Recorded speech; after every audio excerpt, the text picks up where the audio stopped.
and say it to his sisters who were younger could do, and to be the strength to be their rock because they fell apart. And I couldn't let them see me cry, so I never cried. And that day when we buried my mother, my younger sister, Carlene, my sister Kimmy, and I stood there in the church and held each other's hands the entire time. And we got to the cemetery, and in our family plot, they dug a hole, and they were going to put the urn into the hole just like that. And I said no. And I opened the urn and poured the ashes in, and I started crying for the first time in my entire life. And I realized then and there that my sisters weren't as weak or as vulnerable as I thought they were. They'd grown into these amazing women, and these amazing, smart, strong women. And I realized that my mother's ability to endure was passed down to all of us. And I realized that I was literally standing among two of the most amazing women that I've now grown to respect. And my younger sisters are Goliaths in my eyes. They have accomplished a lot. We're all highly educated, and they never let anything hold them back. And I think that is just that part of my mother lives in us. When you said mother, I remember the play Fela, which you were, the makeup artist on, and there was this mother figure. And so I want to ask you this. What did touring with Fela bring out in you? Working on Fela was not like working on any other show I've ever toured with. I've toured with other shows before. Fela was a deeply, deeply spiritual and ancestral show. It made you think, it made you feel. There is a part of the show that's called the Orishas, and that's where Fela goes into the spirit world to speak to his mother. And he's dressed in white, and he has to climb this ladder up to heaven. And in that moment, there are moments through the show where you can feel the spiritual connection and the ancestry coming through, and these spirits of old in the audience. Through the theater, you can feel it. But in Orishas is where it is most powerful. It's almost to the end of the show. And he's in white, and this is where purity is. And the Orishas are spirits of your ancestors. And these people, they bring it. So the spirits literally manifest themselves on stage in these people without anyone really knowing it. And they take over. So it was every city was different. Some cities it was stronger than others. Some cities, I remember one girl in Atlanta where it was most potent. She came off stage and started convulsing on the floor. And they thought, and our stage hands were all, I was like one of the few black people on the crew. And because the cast is predominantly black, but the crew is predominantly white and white pretty much. And I was like the only crew person that was truly black. But no one treated me any differently. It was just great. But I being from the Caribbean and knowing of Shango and knowing of Soca Baptist, I knew what it was. And, a few of us, there were a lot of West Indians on the show. A lot of us. And we all knew what it was. So we just would step back and let it run its course. And they would want to call the paramedics. It would be like, it'll be over in like 5 minutes. Let me go into the chat room. Karen Joseph Nero said, OMG, Mike Kirk. It is so good to hear your voice. Congrats, sweetie. So proud. Glad that you have an opportunity to express KCD. Doing happy dance and screams. Now go and corn their pork. Wow. It is nice to be Caribbean. At least you can pick up some of it. Oh, gosh. Hey, wonderful. Karen is a mess. I love it. What advice can you give to someone just starting out on their own in this industry? Be polite. Be humble. Be waterproof because there will be a lot of times when they will throw it at you and you just have to shake it off. Don't take anything personally. It is never about you. Um, just, yeah, be strong because there will be a lot of no's. What is it like doing makeup on a celebrity? What's funny is that I have all of my celebrity clients are people that I've always wanted to work for or wanted to work for but didn't know it. And then when I start work, and they're all amazing people. Like I started working for Eartha Kitt in 2008, and I had quit my job at Mac, and I was home lying in my chair with my dog, and I was like, I wasn't even thinking about what I was gonna do next. I was like, I need a break. My phone rang. It was Monday morning, and they said, I have a celebrity client, and she needs a makeup artist, and you were referred to us. Don't bring a resume. I was like, okay.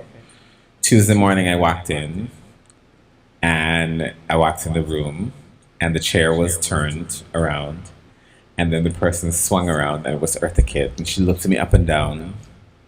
You'll do. And I left, and they said, come tomorrow. The next day I went in. I started doing her makeup, and her regular makeup artist couldn't do the production we were doing, and they were hiring someone. And so I went in, I was doing her makeup. She started like giving me pointers on how to do her makeup and stuff.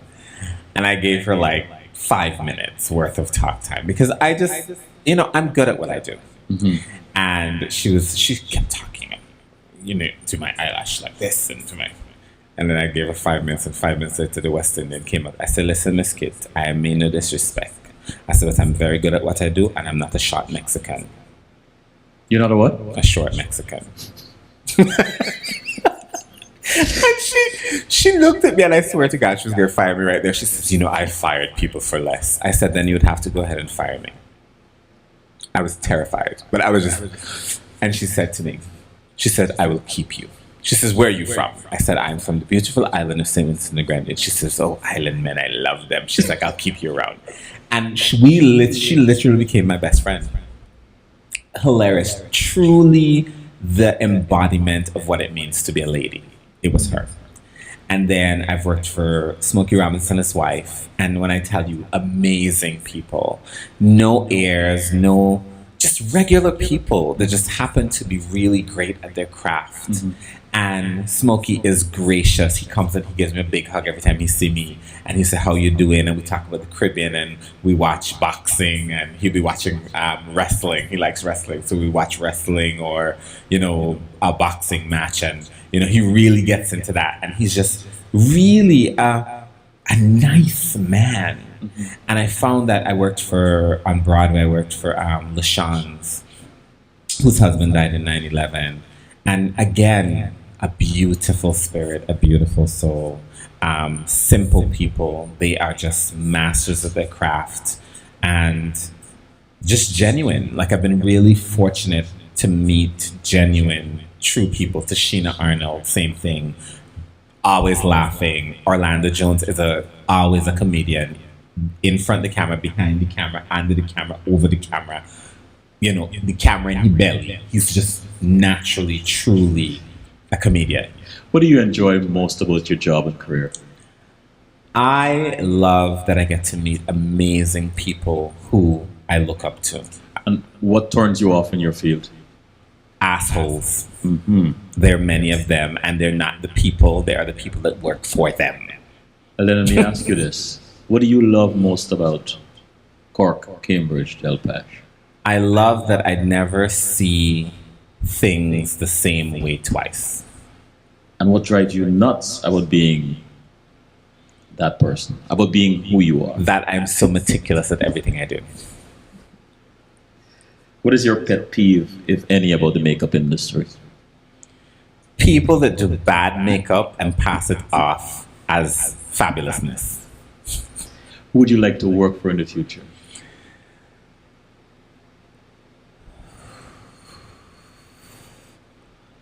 I would love to work for Grace Jones. I would love to work for Tina Turner. Mm. I would love to work for... I like the old Anita Baker. I love the old singers, Tony Braxton. I love them because they are truly that was the last era of great music. Now it's just blah, blah, blah, blah, blah, rubbish. And it's just like these people become celebrities. And no knocking them. You have to make your kappas. Make your kappas how you need to make your kappas. But music to me is the Aretha Franklins, the Diana Rosses, the Anita Bakers, the Tony Braxtons. Mm-hmm. Those people are truly what real music was. Now it's just like remakes of everything. Nothing's genuine anymore. Everything is a contrived knockoff of something else. Who are your makeup artists? Who are your makeup icons? I really don't have any. Like, I don't, like people say, like, I really do love, there's a guy, Gordon Espinay, who is, I think he's a creative director of makeup artistry at MAC. Mm-hmm. And he's Trinidad, and I think that he's such a brilliant makeup artist. And then, my love is Nadine Luke of Jamaica. Nadine Luke, she also was a director at MAC for makeup artistry. Talent was, I used to just marvel. We're gonna do this question I'm gonna ask you at the end. Okay. Right? And I want you to think about it. And because I know I'll be killed if I don't ask you this question, and that is some makeup tips. Okay. But let me ask you these other questions. When are you most happy, Kirk? I am most happy when I see joy in my friends and family's faces. Where do you think homophobia stems from? It stems from ignorance. It stems from fear that you would actually be able to get along with somebody who's different from you. This is, I'm just going to ask this. Ask. As you have both energies of female and male, how have your experiences been with dating?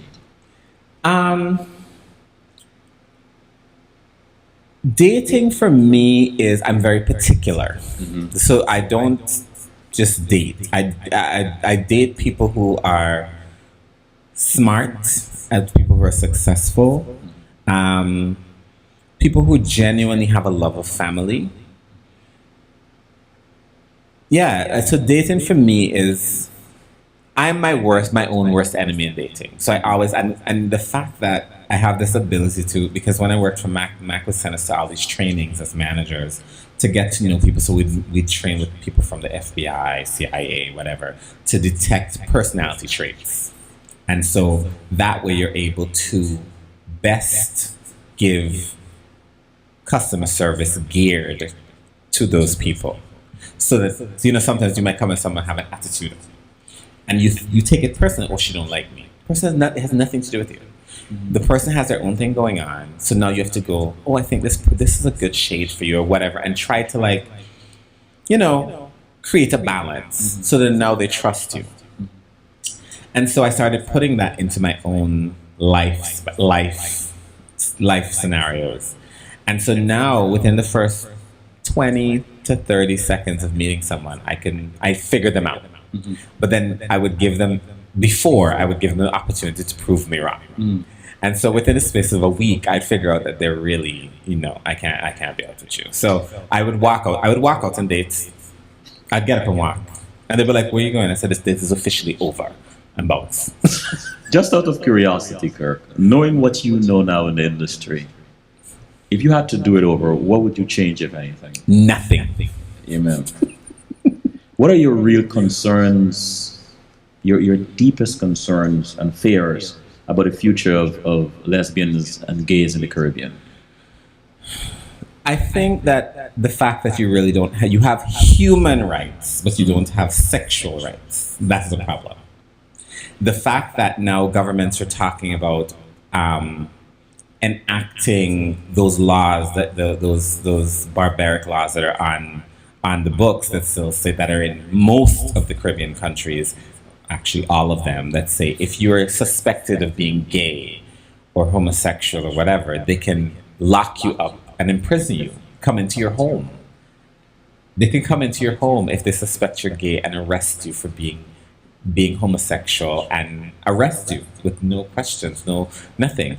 And I think those things are barbaric. I think from where we came from to where we are, we were already judged. We went through slavery, we went through this, you went through classism, you went through socialism, you went through all of these things. You're gonna add this one to your roster. You grow and you develop and you choose and you say, they are who they are, and I am who I am, and I'm going to accept it for what it is. Nobody is saying you need to have me in your bed. I have no interest because maybe you don't have 3,000 thread count sheets, and I'm allergic to anything less.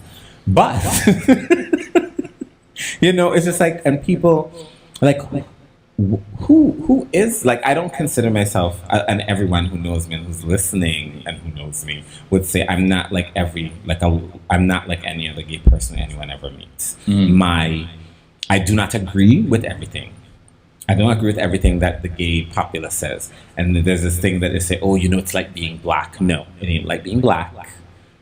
It ain't. It ain't like being from the Caribbean. It ain't. It's different. It is, I don't agree with a lot. I agree with some of it, and I don't agree with a lot with some of it. And what I voice my opinion either way. Like the marriage thing, that could swing either way for me. I don't really care one way or the other. The fact that you want to be on your partner's insurance, all good, but you should go out and get your own mother so insurance for real, like really. Why you want to be my insurance? No. I walk in with me, you go walk up my insurance. Like those kind of things. I feel that you should have the right to adopt children. You should, if I'm with you for 5 years, 10 years, 15 years, 20 years, and you die, I should have the right to come to your funeral and to make decisions for you, not your family. Your family don't know who you are. They didn't want you. They didn't push you aside, and now you want to come in and make decisions? No. It's ridiculous. What are you most thankful for? I am thankful for the people that I have in my life that I have surrounded myself with who love me for me. All of the good, the bad, the ugly, and the indifferent. They do not waver. And the people who are honest with me say, Kirk, sometimes you're a bitch. And I said, I know, but I don't care. And they're like, I still love you. What is one thing about you most people do not know that might surprise them? That I am sometimes shy. Sometimes shy. I am, mostly in my quiet, and I love my quiet moments. I love solitude. I love being around people, but I truly cherish my quiet moments when I'm by myself. Any aspirations for your own makeup line? No. What do you miss most about being 16? Nothing. If you had a chance to go back in time, what would you tell your 16-year-old self? Prepare yourself. You are going to be bigger than you ever thought. What drives you? What makes you wake up every day and do what you do? The fact that there is a universal being bigger than me that pushes me every single day and opens opportunities that I never thought possible. This is usually the last question on the show, which I ask all my guests. But please remember we have to answer that other question. What makes you laugh out loud? My sister Gwen. Is Gwen watching tonight? I think she is, because I would laugh and I'd throw my head back, which is the thing my mother used to do. And she'd say, yeah, look at you. You're laughing and throwing back your head and pushing your tongue out like a scatter. In the chat room, Karen G said, ha ha ha, love it. You did not pander and fall apart, and she admired you. That author is something. So, Kirk, here's the question. Some makeup tips for our sisters. So, I always find a color when you're matching your foundation or your powder. Always put it on your jawline and take a mirror and go outside in natural light, because you can really see what it looks like for real. When you're in a makeup store, the light in there is soft light, so it looks different. It will look great in the store. Makeup is the lighting in the stores are designed. In most makeup stores are designed to make it look amazing in the store. But when you step outside, you're like, oh shit, no. With lipsticks, if you don't want to try them on your lips, always try them on this part of your hand, like where the dark part of your skin meets the lighter part of your palm, because it's the only place on your body that replicates the color of your lip. So you can really tell what it would look like on your mouth. Right here. Wow. It's a perfect place. So if you don't want to try it on your mouth, try it there, and it'll give you a good idea. Stop putting black liner on your eyebrows. It is not attractive. You look like a jab. Stop. What you are to do, however, is to find yourself a brown pencil, some preferably waterproof, and a brush, and an angled brush. Again, kind of heated now. So, and an angled brush, and that brush you can draw your eyebrows in, and then you can shape them to your own eyebrow. Best thing to do. Black eyeliner. I find that black women shouldn't wear black eyeliner. I think there's navy blue, there's dark green, there's a bunch of colors that you can wear that really work with us, because nobody could wear color like we. I mean, for real. And you see the ugly white lipstick colors we were in? Stop. Find a sensible color. You hear me? Watch now. I see that bright pink blush and thing and that red blush all this way. Stop. When we blush as people of color, our skin blushes burnt orange, not red. So our skin turns that yellowy, orangey tone. And those tones work best on us. So stop with the red blush, you look crazy. And then with a red lipstick, I know that we're West Indian and we'll gravitate to the brightest color. Stop. No good? No, they need to stop. Find a sensible color, because it cannot be blue, black, and wearing a bright red lipstick. You look crazy, woman. I see y'all all the time. Terrible. Just play around with a couple of colors, or do a lip gloss version, because lip glosses and lip stains tend to be lighter in color, in pigmentation, so they don't come off as bright. And one more thing I want to talk about. You see them busted weave all this having all the head, and them thing all this called weave, the things that look like they're about to jump off and attack people, and the things that be outgrown, all they need to stop. It had too much good hairdresser in America for all it to be going and buy them ugly wig with lace front. Lace front supposed to be cut back all the way so, and we want to see the lace. All the hear what I'm saying? I know all the hear what I'm saying. And if you're seeing watching this, take the video tomorrow and send it to the friend and them who this way busted weaves. It's a tragedy. That's all I have to say. Thank you guys so much. Let me go to the chat room. No C said shy. Laugh out loud. Michelle Morgan, them things that's corn over pork. Karen Joseph Nero, you shy? Interesting.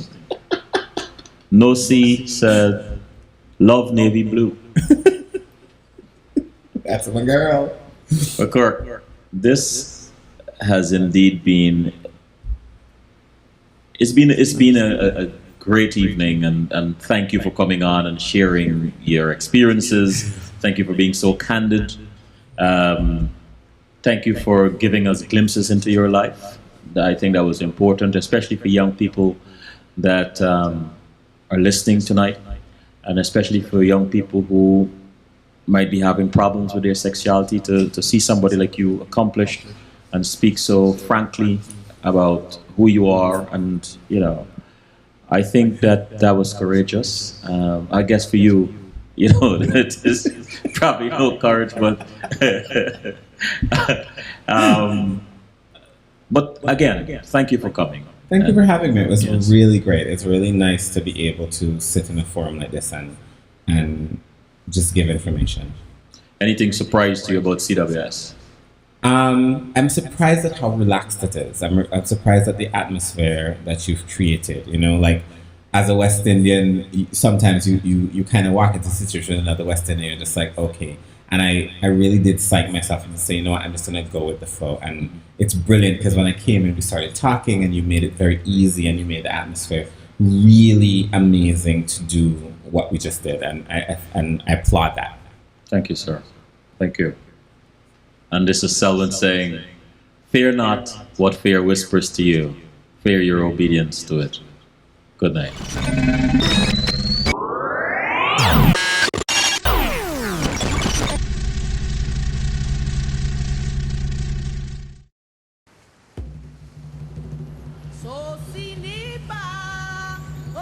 Tonight is the night that we come together and give praise to our beloved Orishas. We give thanks of our courage and strength to be open about our faith, our struggles, and those of our ancestors. For years, we were forced to worship in the shadows, but tonight, these Orishas give us the divine power to fight back. Tonight, we will experience emancipation and absolute freedom.